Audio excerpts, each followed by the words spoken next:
Alors je commence par quoi? Vous voulez savoir d'abord mes origines? Alors je m'appelle Martin Pedro, je suis d'origine espagnole. Et mon engagement dans la résistance est consécutif justement à mes origines. En 1936, la révolution éclate en Espagne. Franco, après 3 ans de combat, prend le pouvoir, avec l'aide naturellement des troupes allemandes et de Mussolini.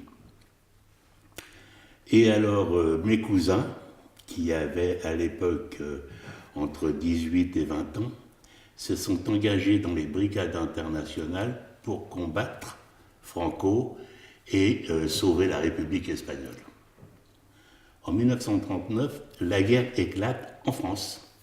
La France déclare la guerre à l'Allemagne et en 1941, le 22 juin, Hitler attaque la Russie. Le Parti communiste, à l'époque, surgit, sort de l'ombre.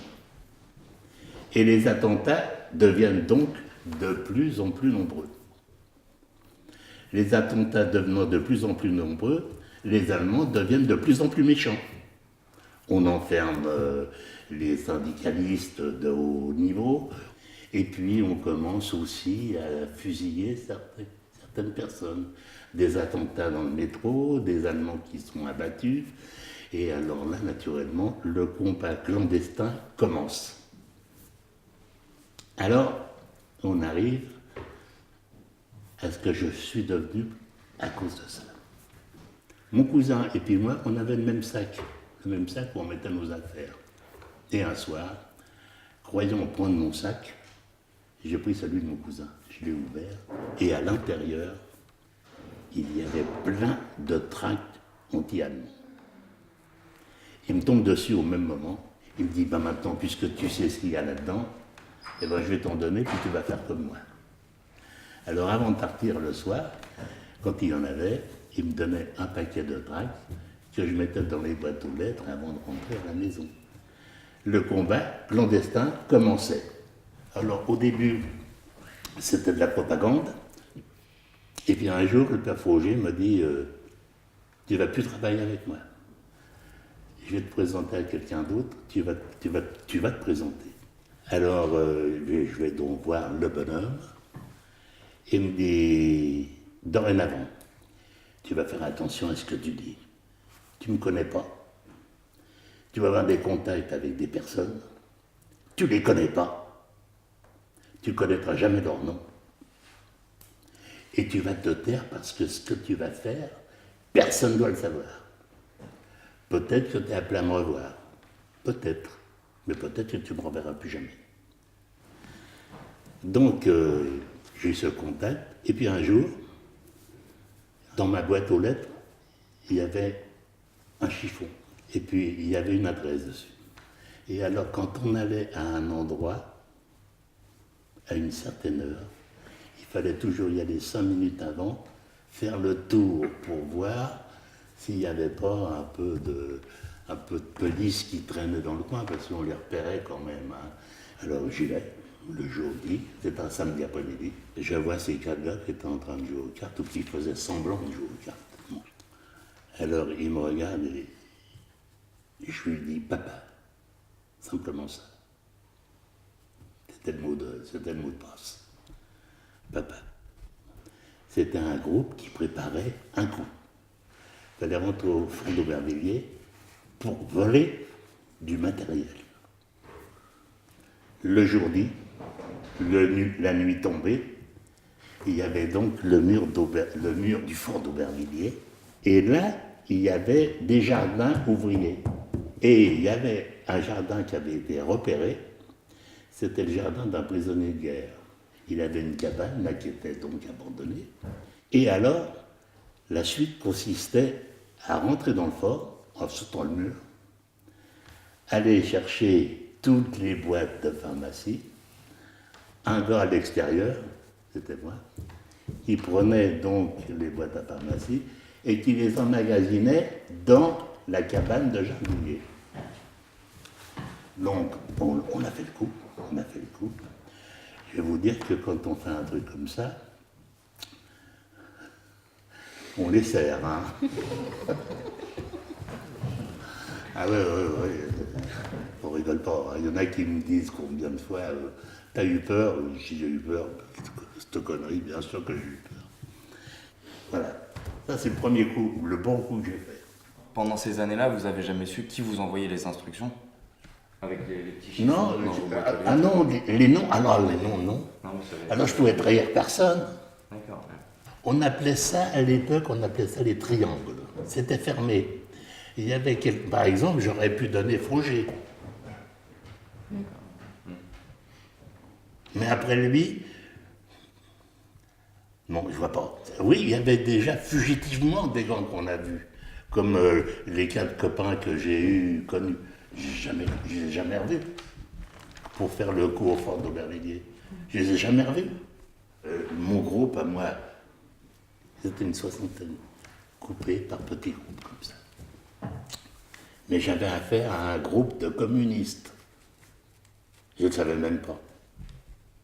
Vous, l'acte de résistance, ça a toujours été ça vous est toujours apparu comme une évidence? Vous vous êtes jamais dit, c'est peut-être un peu trop dangereux? Vous avez ça, on le savait. des difficultés à Mais vous ça, engager? on le savait. On savait si on se faisait prendre, ça allait avoir des conséquences énormes. La peur, la plus grande peur qu'on avait, c'est d'avoir nos parents se faire fusiller à cause de nous. Début 43, le mois de mars. Alors Manigat me dit, tu vas aller aux 4 routes de la Courneuve, tu verras là, il y a un pharmacien. Alors j'arrive, salut, le mot de passe toujours, papa. Et puis, alors qu'est-ce qu'on fait? Alors celui qui était plus âgé, il dit, on monte sur la route du Bourget, il y a 19 camions d'alignés en partance pour l'Italie. Il faut savoir ce qu'il y a dedans. Alors on soulève les bâches, c'était des camions pas chers. Les camions étaient vides. Alors le plus âgé, il dit, mais on ne va pas s'en aller comme ça. On va leur faire une vacherie, hein, on ne peut pas partir comme ça, c'est pas possible. On ouvre les réservoirs à essence, et les paquets de papier à cigarette, on les ouvrait et on jetait ça dans les réservoirs à essence. Alors on a commencé, quand on est arrivé à la Boîtier, on a entendu aboyer les sentinelles, et puis, pam, on nous a tiré dessus.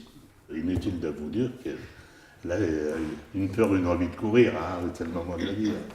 Ça fait qu'on s'est mis à courir, et le plus jeune de nous 3 a été blessé. Il a été touché. Alors il est tombé, mais nous, on ne peut pas le ramasser. Hein, on les avait sur le dos, les sentinelles. Donc on est parti. Moi, je suis rentré dans ma chambre. Je rigolais pas. Je me suis dit, le gars, il a été ramassé. Hein, il a été blessé, donc il a été ramassé par les sentinelles. Et puis après, il a parlé. Sous la torture, il a parlé. J'allume en vitesse le foyer qu'on avait là, avec du petit bois qu'on avait, tout ça, et puis tous mes restants de papier, de trac et tout ça, que je cachais dans un coin, je les ai pris pour les brûler. Tout de suite, j'étais en train de les brûler, et derrière moi, j'entends haut les mains. Il y avait 2 flics qui étaient dans le bol d'escalier. J'étais fait. J'étais arrêté. C'était la brigade spéciale antiterroriste qui avait été mise sur pied par des anciens inspecteurs de police pour avoir double salaire payé par les Allemands. Vous voyez, la trahison. Il ne faut pas oublier que les Juifs arrêtés pour aller au four crématoire, c'est la police française qui les arrêtait. L'administration judiciaire française, c'est celle qui a le plus collaboré de toute l'Europe avec l'Allemagne. Ça fait partie de l'histoire. Il faut le souligner. Ils m'emmènent donc, ils me mettent dans la voiture, et puis ils m'emmènent rue des Sourcets. Et c'était la Gestapo. C'est là où atterrissaient les terroristes. J'avais 17 ans, j'étais devenu un terroriste. Voilà. J'arrivais dans une salle. Il y avait un bureau avec un officier allemand, une chemise, et puis il y avait une chaise en face de lui, quoi, à peu près à cette distance-là. On m'a attaché, et interrogatoire. Je me souhaite de jamais. Bon. Des questions, pas, et pas. S'ils vous ont maltraité comme ça, il n'y avait pas vraiment de raison, parce qu'au final, ils vous ont pas posé de questions précises. On nous pose des questions auxquelles on ne répond pas. Parce que on s'était mis d'accord d'abord au départ. On avait dit, s'il nous arrive quelque chose, on dit simplement que par curiosité, on revenait du cinéma, et par curiosité, on a regardé ce qu'il y avait dans les camions, puis c'est tout. Oui, mais qui est-ce qui vous commande? Vous avez reçu des ordres, reçu des instructions, quels sont vos chefs? Patati, patata, c'est comme ça que ça se passe. Hein? Ils m'ont fait une fracture du crâne, j'ai perdu mon oreille, j'ai perdu la moitié de mes dents, toutes les lèvres, ils m'ont cassé la pommette, ça ne se voit pas, des coups de pied dans des côtes cassées. Tout ça, ça a duré 5 jours. J'aimerais vous dire que quand le premier coup, ça va. Le premier coup, ça va encore. Mais quand tu as passé au tourniquet comme ça, et puis qu'on recommence à taper dessus, c'est quelque chose de terrifiant. Et puis 5 jours après, ils m'ont fait monter l'escalier, et puis ils m'ont jeté, j'étais complètement évanoui, ils m'ont jeté dans la paille, dans une salle où il y avait au moins une vingtaine de personnes. Je suis resté là jusqu'à fin mars, et fin mars, ils m'ont envoyé à Compiègne. Compiègne, c'était le camp de transit, c'est de là que partaient tous les convois pour les camps de concentration, les camps de la mort en Allemagne. On appelle ça les camps de la mort, pourquoi? Parce qu'on était là pour mourir. Mais avant d'être liquidé, avant de mourir, on subissait le système concentrationnaire qui consistait à nous faire travailler 12 heures par jour ou 12 heures par nuit avec 1 litre de flotte, de rutabaga, je peux dire de la flotte parce que c'est pour ça qu'ils nous nourrissaient, le midi ou le soir. Si c'était pas là, c'était l'autre. L'autre, c'était 1/4 de boule de pain avec une cuillerée ou de confiture ou de marmelade à moitié liquide. Et ça, mon gars, je l'ai vécu pendant 2 ans. La vie d'un homme, où je suis passé, ça coûtait rien. Un homme, ça passait, ça mourait, c'était remplacé par d'autres. Tous les jours, quand l'appel était fait, elle était faite en musique. Ils nous jouaient du Mozart, enfin, des trucs comme ça. Et puis il y avait il y avait les gars qui tombaient morts et ils continuaient à jouer, les gars. Et nous, on entendait ça.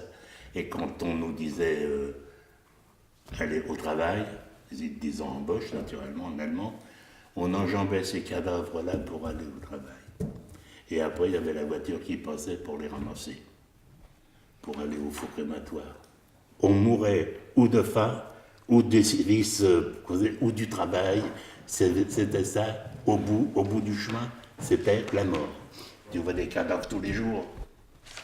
Tout ça à 17 ans. Tu le vis, et puis tu veux vivre. Surtout, tu veux vivre. Et pour ne pas mourir, il ne faut pas non plus tomber dans la dégueulasserie, parce qu'il y en a pour ne pas mourir qui sont capables de faire n'importe quoi. Tout faire pour ne pas devenir comme eux, pour une assiette de soupe. Ah oui, tout faire pour rester quelqu'un, pour rester un être humain. Nous, on a résisté à ça. On est restés des hommes.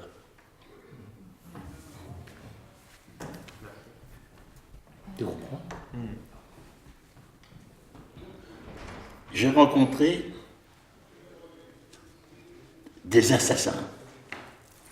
J'ai rencontré des hommes sans scrupules qui tuaient pour le plaisir de tuer. J'ai vécu ça. Puis il y avait les autres, ceux qui tenaient la route. Des gars extraordinaires, au milieu de tous ces crimes, là, de ces bassesses, de cette cruauté, et j'ai connu des hommes extraordinaires, des gars d'une valeur.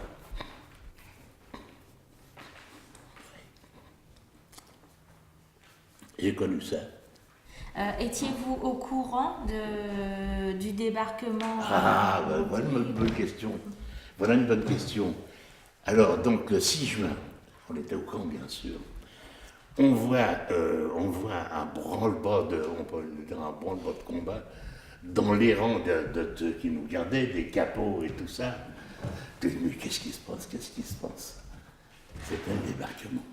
Alors nous, on était tellement fous de joie, ils ne pouvaient pas nous empêcher de l'avoir. Oui.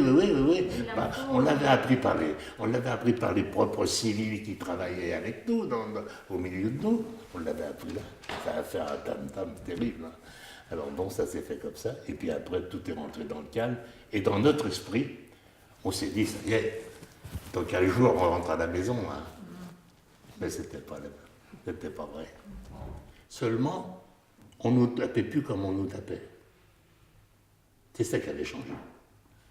Ils nous épargnaient. Mais ils ne pouvaient plus nous donner à manger, ils n'en avaient même plus pour eux. Sur les instructions que nous avions là, moi j'avais le 65 518, voyez-vous. On est obligé de s'en rappeler. Hein. On était arrivé à 148 000. Il restait 18 000 au camp. Plus 1500, 1800 au Révire. Voilà ce qui restait.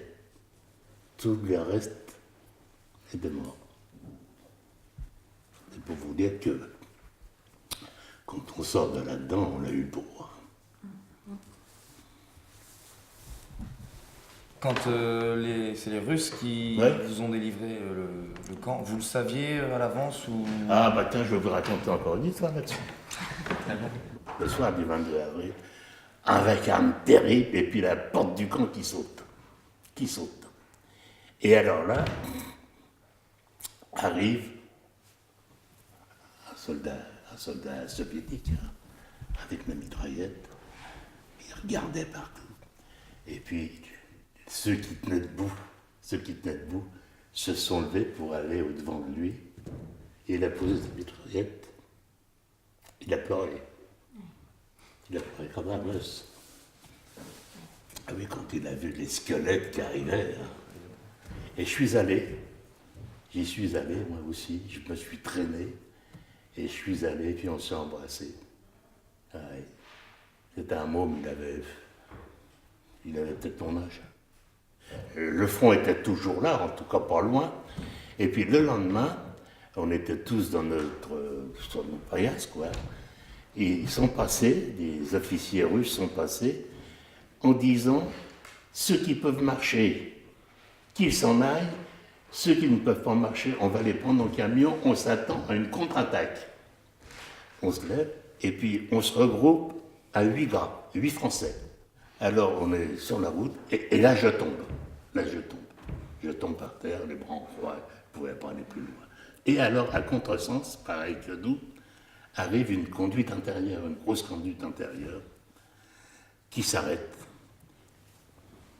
Alors, ils m'ont pris, et à l'arrière de la voiture, qui était une conduite intérieure, il y avait 3 généraux russes. Ils m'ont allongé sur les genoux des officiers russes. Parole d'honneur.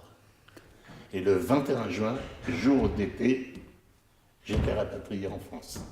J'ai été rapatrié par avion sanitaire parce que j'étais pas transportable. Ils m'ont débarqué au Bourget. Il y avait l'ambulance qui m'attendait. Et j'ai fait 7 mois d'hôpitaux. 7 mois. Ils me nourrissaient toutes les 2 heures parce que mon estomac refusait la nourriture. Et j'avais les poumons, je vomissais le sang. Et puis, moi, ce qui m'étonne le plus, c'est d'être encore avec vous. Hein. Et c'est là que j'ai fêté mes 20 ans. Quand on a 20 ans, on a tous les espoirs.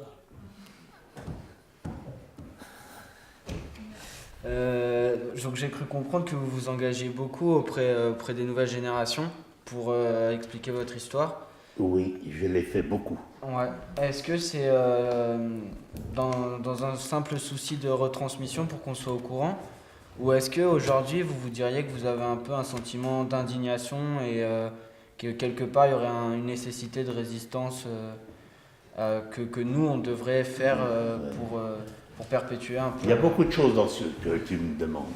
Il y a beaucoup de choses. Moi, je considère que nous sommes des messagers de la mémoire. On a voulu vous renseigner, vous, les gosses, vous, les jeunes. Et on s'était dit aussi, quand on était au camp, on s'était dit les uns et les autres, il faut qu'on tienne le coup. Il faut qu'on tienne le coup pour raconter ce qu'ils nous ont fait, ces fumiers-là, en parlant de ces assassins, enfin, on les traitait de tous les noms. Moi, le gamin, je me trouvais au milieu d'adultes et ils disaient, quand on va rentrer en France, on va faire ceci, on va faire cela, voilà, on va faire un beau pays, on va faire comprendre que les imbécilités, les bêtises de nos politiciens, voilà où ça nous mène et tout ça. On avait tout ça à l'esprit. Moi, j'écoutais tout ça. Je disais, ça va être chouette. Et puis aujourd'hui, quand on constate la situation de notre pays, on se dit, c'est pour ça qu'on voulait. Quand on voit un pays avec 3,5 millions de chômeurs, c'est pour ça qu'on voulait. Quand on voit des millions de gens qui viennent chercher la soupe de l'abbé Pierre, c'est pour ça qu'on voulait. Mais malgré tout, comme on a l'espoir chevillé au corps, on se dit, quand on voit tous les gosses, on se dit, faut continuer. J'en ai assez dit. J'en ai assez. Résister se conjugue toujours au présent. Il n'y a pas d'histoire, c'est la vie qui le veut. Alors allez-y les gars. Merci beaucoup.